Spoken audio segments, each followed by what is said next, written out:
ನಮಸ್ಕಾರ. ಈಸಿ ತುಳು ಚಾನೆಲ್ಗೆ ಸ್ವಾಗತ. ಕಳೆದ ಪಾಠದಲ್ಲಿ ನಾವು ತುಳುವಿನಲ್ಲಿ ಕೃದಂತ ವಿಶೇಷಣಗಳನ್ನು ಕಲಿತೆವು. ಇವತ್ತು ತುಳುವಿನಲ್ಲಿ ಇನ್ನುಳಿದ ಕೃದಂತಗಳನ್ನು ಅಂದರೆ ಕೃದಂತನಾಮ, ಕೃದಂತ ಭಾವನಾಮ ಮತ್ತು ಭಾವರೂಪದ ಕೃದಂತಗಳನ್ನು ಕಲಿಯುವ. ನೀವು ಈ ಚಾನೆಲ್ಗೆ ಹೊಸಬರಾಗಿದ್ದಲ್ಲಿ ದಯವಿಟ್ಟು ಸಬ್ಸ್ಕ್ರೈಬ್ ಮಾಡಿರಿ. ಹಾಗೆ ಈ ವಿಡಿಯೋ ಇಷ್ಟ ಆದಲ್ಲಿ ದಯವಿಟ್ಟು ಲೈಕ್ ಮತ್ತು ಶೇರ್ ಮಾಡಿರಿ. ಮೊದಲಿಗೆ ನಾವು ಕೃದಂತ ನಾಮವನ್ನು ನೋಡುವ. ಕೃದಂತ ನಾಮವನ್ನು ವಾಕ್ಯಗಳಲ್ಲಿ ನಾಮಪದವಾಗಿ ಉಪಯೋಗಿಸುತ್ತಾರೆ. ಪ್ರತ್ಯಯ ನೀಯನ್ನು ಕೃದಂತ ವಿಶೇಷಣಕ್ಕೆ ಸೇರಿಸಿದರೆ ಅದು ಕೃದಂತ ನಾಮವಾಗುತ್ತದೆ. ಸಾಮಾನ್ಯವಾಗಿ ಮಾತನಾಡುವ ತುಳುವಿನಲ್ಲಿ ನೀ ಪ್ರತ್ಯಯವನ್ನು ಉಪಯೋಗಿಸುತ್ತಾರೆ. ಹಾಗೆ ಇತರ ಪ್ರದೇಶಗಳಲ್ಲಿ ಕೆಲವೊಂದು ಪ್ರದೇಶಗಳಲ್ಲಿ ನೀ ಪ್ರತ್ಯಯದ ಬದಲಿಗೆ ನ ಅಥವಾ ನೇ ಪ್ರತ್ಯಯವನ್ನು ಕೂಡ ಉಪಯೋಗಿಸುತ್ತಾರೆ. ಕೃದಂತ ನಾಮದಲ್ಲಿ 4 ವಿಧಗಳಿವೆ. ವರ್ತಮಾನ ಕಾಲದ ಕೃದಂತನಾಮ, ಸಾಮಾನ್ಯ ಭೂತಕಾಲದ ಕೃದಂತನಾಮ, ಪರಿಪೂರ್ಣ ಭೂತಕಾಲದ ಕೃದಂತನಾಮ ಮತ್ತು ನಿಷೇಧಾರ್ಥಕ ಕೃದಂತನಾಮ. ಉದಾಹರಣೆಗೆ ಬರು ಅಂದರೆ ಬರು. ವರ್ತಮಾನ ಕಾಲದ ಕೃದಂತ ವಿಶೇಷಣ ಬರ್ಪಿ. ವರ್ತಮಾನ ಕಾಲದ ಕೃದಂತನಾಮ ಬರ್ಪಿ ಪ್ಲಸ್ ನಿ, ಬರ್ಪಿನಿ ಅಂದರೆ ಬರುವುದು. ಸಾಮಾನ್ಯ ಭೂತಕಾಲದ ಕೃದಂತ ವಿಶೇಷಣ ಬತ್ತಿ. ಸಾಮಾನ್ಯ ಭೂತಕಾಲದ ಕೃದಂತ ನಾಮ ಬತ್ತಿ ಪ್ಲಸ್ ನಿ, ಬತ್ತಿನಿ ಅಂದರೆ ಬಂದಿದ್ದು. ಪರಿಪೂರ್ಣ ಭೂತಕಾಲದ ಕೃದಂತ ವಿಶೇಷಣ ಬತದಿ ಅಥವಾ ಬೈದಿ. ಪರಿಪೂರ್ಣ ಭೂತಕಾಲದ ಕೃದಂತ ನಾಮ ಬೈದಿ ಪ್ಲಸ್ ನಿ, ಬೈದಿನಿ ಅಂದರೆ ಬಂದಿರುವುದು. ನಿಷೇಧಾರ್ಥಕ ಕೃದಂತ ವಿಶೇಷಣ ಬರಂದಿ. ನಿಷೇಧಾರ್ಥಕ ಕೃದಂತ ನಾಮ ಬರಂದಿ ಪ್ಲಸ್ ನಿ, ಬರಂದಿನಿ ಅಂದರೆ ಬರದಿರುವುದು. ಇನ್ನಷ್ಟು ಕೆಲ ಉದಾಹರಣೆಗಳನ್ನು ನೋಡುವ. ಕಲ್ಪು ಅಂದರೆ ಕಲಿ. ವರ್ತಮಾನ ಕೃದಂತ ನಾಮ ಕಲ್ಪನಿ ಅಂದರೆ ಕಲಿಯುವುದು. ಭೂತಕಾಲದ ಕೃದಂತ ನಾಮ ಕಲ್ತಿನಿ ಅಂದರೆ ಕಲಿತದ್ದು. ಪರಿಪೂರ್ಣ ಭೂತಕಾಲದ ಕೃದಂತ ನಾಮ ಕಲ್ತದಿನಿ ಅಂದರೆ ಕಲಿತಿರುವುದು. ನಿಷೇಧಾರ್ಥಕ ಕೃದಂತ ನಾಮ ಕಲ್ಪಂದಿನಿ ಅಂದರೆ ಕಲಿಯದಿರುವುದು. ಕೇನು ಅಂದರೆ ಕೇಳು. ವರ್ತಮಾನ ಕೃದಂತ ನಾಮ ಕೇಣುನಿ ಅಂದರೆ ಕೇಳೋದು. ಭೂತಕಾಲದ ಕೃದಂತ ನಾಮ ಕೇಂಡಿನಿ ಕೇಳಿದ್ದು. ಪರಿಪೂರ್ಣ ಭೂತಕಾಲದ ಕೃದಂತ ನಾಮ ಕೇಂದಿನಿ ಕೇಳಿರುವುದು. ನಿಷೇಧಾರ್ಥಕ ಕೃದಂತ ನಾಮ ಕೇನಂದಿನಿ ಅಂದರೆ ಕೇಳದಿರುವುದು. ಸರಿ, ಈಗ ಕೃದಂತನಾಮವನ್ನು ಉಪಯೋಗಿಸಿ ಕೆಲ ವಾಕ್ಯಗಳನ್ನು ನೋಡುವ. ಕೃದಂತನಾಮವನ್ನು ಹೆಚ್ಚಾಗಿ ವಾಕ್ಯಗಳಲ್ಲಿ ನಾಮಪದವಾಗಿ ಉಪಯೋಗಿಸುತ್ತಾರೆ. ಬರ್ಪಿನಿ ಪೋಪಿನಿ ಬರುವುದು ಹೋಗುವುದು. ಬರ್ಪಿನಿ ಆರೋಗ್ಯಕ್ಕೆ ಎಡ್ಡೆ ಹತ್ತು, ಕುಡಿಯುವುದು ಆರೋಗ್ಯಕ್ಕೆ ಒಳ್ಳೆಯದಲ್ಲ.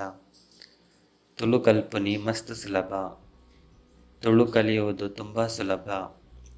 ಕತೆ ಬರೆಪಿನಿ ಪಂಡ ಎಂಕಿಷ್ಟ, ಕತೆ ಬರೆಯುವುದೆಂದರೆ ನನಗಿಷ್ಟ. ನಡಪುನಿ ಆರೋಗ್ಯಕ್ಕೆ ಎಡ್ಡೆ, ನಡೆಯುವುದು ಆರೋಗ್ಯಕ್ಕೆ ಒಳ್ಳೆಯದು. ನಾವು ಕೆಲವೊಮ್ಮೆ ಆಖ್ಯಾತ ಪ್ರತ್ಯಯಗಳನ್ನು ಹೊಂದಿರುವ ಕ್ರಿಯಾಪದಗಳನ್ನು ಉಪಯೋಗಿಸುವ ಬದಲಿಗೆ ಕೃದಂತ ನಾಮಗಳನ್ನು ಉಪಯೋಗಿಸಬಹುದು. ಕೃದಂತ ನಾಮಗಳಲ್ಲಿ ಲಿಂಗ ಮತ್ತು ವಚನಗಳಿಗೆ ಅನುಸಾರವಾಗಿ ಯಾವುದೇ ಬದಲಾವಣೆ ಇರುವುದಿಲ್ಲ. ಉದಾಹರಣೆಗೆ ಏರು ಬತ್ತಿನಿ ಯಾರು ಬಂದಿದ್ದು, ಏರು ಬತ್ತಿರ್ ಎನ್ನುವುದಕ್ಕೆ ಬದಲಾಗಿ ಉಪಯೋಗಿಸಬಹುದು. ಈ ದಾಯ ಬತ್ತಿನಿ ನೀನು ಯಾಕೆ ಬಂದಿದ್ದು, ಈ ದಾಯ ಬತ್ತ ಎನ್ನುವುದಕ್ಕೆ ಬದಲಾಗಿ ಉಪಯೋಗಿಸಬಹುದು. ಈ ಓಡೆ ಪೋಪಿನಿ ನೀನು ಎಲ್ಲಿಗೆ ಹೋಗುವುದು.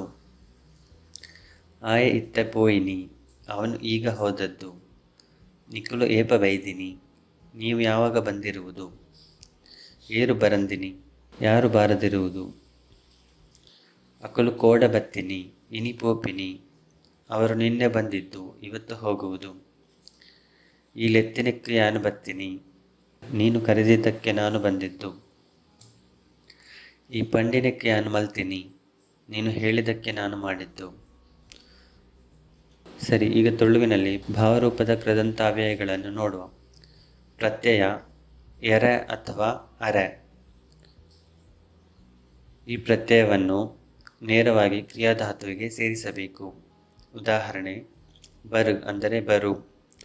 ಬರು ಪ್ಲಸ್ ಎರೆ ಬರೆರೆ ಅಥವಾ ಬರ್ರೆ ಅಂದರೆ ಬರಲು. ಪೋ ಪ್ಲಸ್ ಎರೆ ಪೋಯರೆ ಹೋಗಲು. ತು ಪ್ಲಸ್ ಎರೆ ತೂಯರೆ ನೋಡಲು.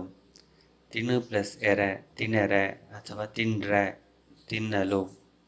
ಉನು ಪ್ಲಸ್ ಎರೆ ಉನೆರೆ ಅಥವಾ ಉನ್ರೆ ಉಣ್ಣಲು. ಕೆರು ಪ್ಲಸ್ ಎರೆ ಕೆರೆರೆ ಅಥವಾ ಕೆರ್ರೆ ಅಂದರೆ ಕೊಲ್ಲಲು. ಕೊರು ಪ್ಲಸ್ ಎರೆ ಕೊರೆರೆ ಅಥವಾ ಕೊರ್ರೆ ಅಂದರೆ ಕೊಡಲು. ಮಲ್ಪು ಪ್ಲಸ್ ಎರೆ ಮಲ್ಪೆರೆ ಅಂದರೆ ಮಾಡಲು.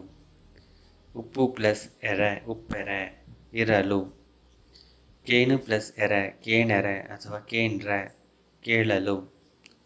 ಉಂತು ಪ್ಲಸ್ ಎರೆ ಉಂತೆರೆ ನಿಲ್ಲಲು. ಕುಲ್ಲು ಪ್ಲಸ್ ಎರೆ ಕುಲ್ಲೆರೆ ಕುಳಿತುಕೊಳ್ಳಲು. ಬೂರು ಪ್ಲಸ್ ಎರೆ ಬೂರೆರೆ ಅಥವಾ ಬೂರ್ರೆ ಬೀಳಲು.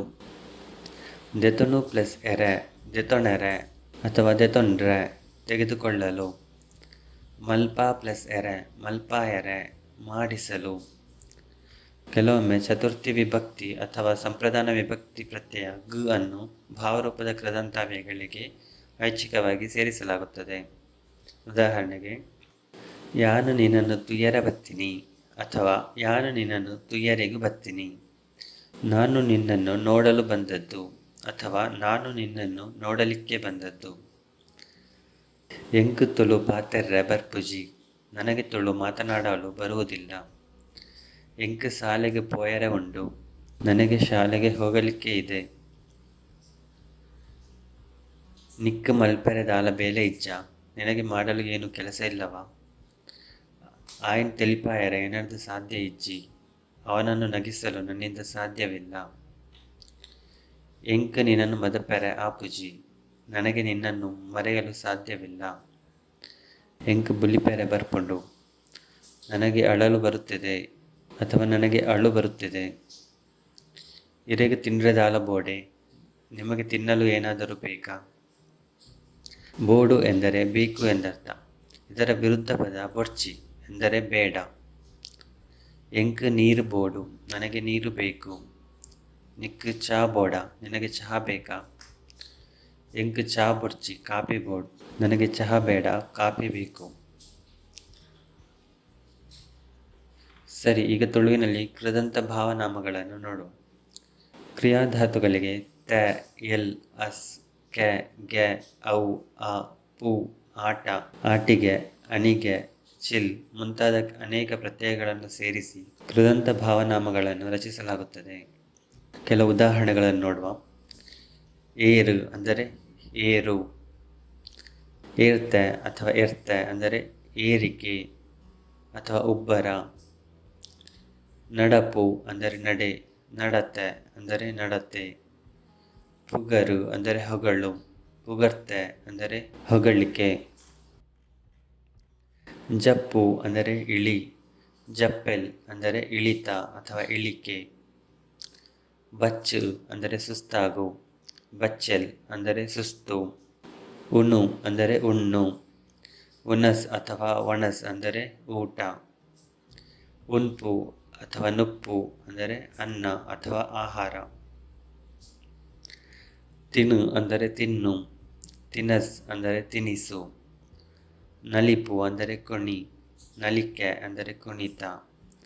ತೆಲಿಪು ಅಂದರೆ ನಗು ತೆಲಿಕೆ ಅಂದರೆ ನಗೆ. ಪೋಡಿ ಅಂದರೆ ಹೆದರು. ಪೋಡಿಗೆ ಅಂದರೆ ಭಯ ಅಥವಾ ಹೆದರಿಕೆ. ಬರೆ ಅಂದರೆ ಬೆರೆ. ಬರವು ಅಂದರೆ ಬರಹ. ಸೈ ಅಂದರೆ ಸಾಯು. ಸಾವು ಅಂದರೆ ಸಾವು. ಕಲ್ಪು ಅಂದರೆ ಕಲಿ. ಕಲ್ಪ ಅಂದರೆ ಕಲಿಕೆ. ಪಾತೆರ್ ಅಂದರೆ ಮಾತನಾಡು. ಪಾತೆರ ಅಂದರೆ ಮಾತು. ಪೋ ಅಂದರೆ ಹೋಗು. ಪೋಪು ಅಂದರೆ ಹೋಗುವಿಕೆ. ಕಲ್ಕ್ ಅಂದರೆ ಕಿರುಚು. ಕಲ್ಕಾಟ ಅಂದರೆ ಕಿರುಚಾಟ. ಮೆಚ್ಚು ಅಂದರೆ ಮೆಚ್ಚು.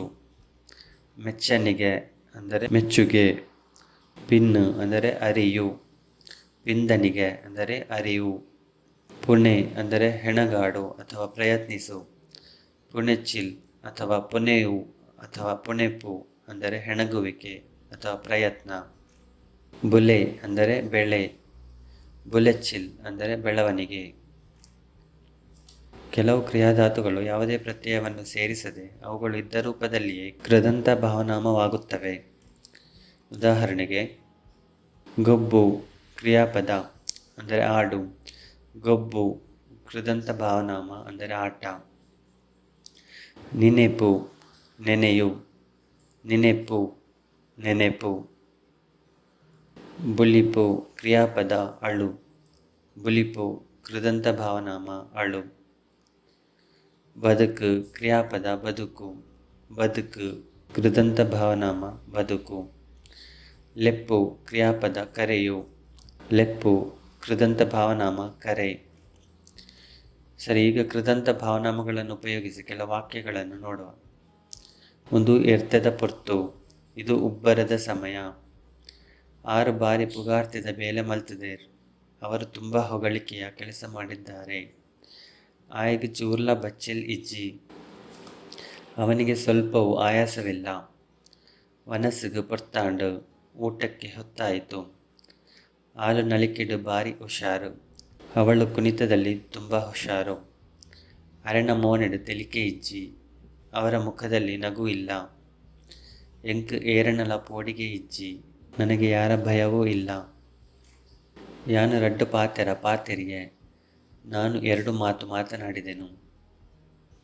ಅಲೆನ ಕಲ್ಕಾಟ ಕೇಂಡಿದು ಮಾತೆರ್ಲ ಕೂಡಿಯೇರು, ಅವಳ ಕಿರುಚಾಟವನ್ನು ಕೇಳಿ ಎಲ್ಲರೂ ಸೇರಿದರು. ಅರೆನ ಪುನೆಚ್ಚಿಲ್ಗು ಕಡೆಗ್ಲ ಫಲ ತಿಕ್ಕಂಡು, ಅವರ ಹೋರಾಟಕ್ಕೆ ಅಥವಾ ಪ್ರಯತ್ನಕ್ಕೆ ಕಡೆಗೂ ಫಲ ಸಿಕ್ಕಿತು. ಆಯೆ ಒಂಜಿ ಗೊಬ್ಬು ಗೊಬ್ಬಿಯೇ, ಅವನು ಒಂದು ಆಟ ಆಡಿದನು. ಎನ್ನ ಬದುಕುಡು ನಿಕ್ಕುದಾಲ ಸ್ಥಾನ ಇಜ್ಜಿ, ನನ್ನ ಬದುಕಿನಲ್ಲಿ ನಿನಗೆ ಯಾವುದೇ ಸ್ಥಾನವಿಲ್ಲ. ಬಾಲ್ಯದ ಬುಲಿಪು ಕೇಂಡಿದು ಯಾನು ಪೋಯೆ, ಮಗುವಿನ ಅಳು ಕೇಳಿ ನಾನು ಹೋದೆನು. ಸರಿ, ಇವತ್ತಿಗೆ ಇಷ್ಟು ಸಾಕು. ಮುಂದಿನ ವಿಡಿಯೋದಲ್ಲಿ ನಾವು ತುಳುವಿನಲ್ಲಿ ವಿದ್ಯಾರ್ಥಕ ರೂಪವನ್ನು ಕಲಿಯುವ. ಧನ್ಯವಾದಗಳು. ಈ ವಿಡಿಯೋ ನಿಮಗೆ ಇಷ್ಟ ಆಗಿದ್ದರೆ ಕೆಳಗೆ ಇರುವ ಲೈಕ್ ಬಟನ್ ಒತ್ತಿರಿ. ಹಾಗೆ ಇನ್ನಷ್ಟು ಹೊಸ ವಿಡಿಯೋಗಳ ಬಗ್ಗೆ ನೋಟಿಫಿಕೇಶನ್ ಪಡೆಯಲು ಸಬ್ಸ್ಕ್ರೈಬ್ ಬಟನನ್ನು ಒತ್ತಿರಿ. ಬೇರೆ ಏನಾದರೂ ಸಲಹೆಗಳಿದ್ದರೆ ಕಮೆಂಟ್ ಮಾಡಿರಿ. ಮುಂದಿನ ವಿಡಿಯೋದಲ್ಲಿ ಭೇಟಿಯಾಗೋಣ.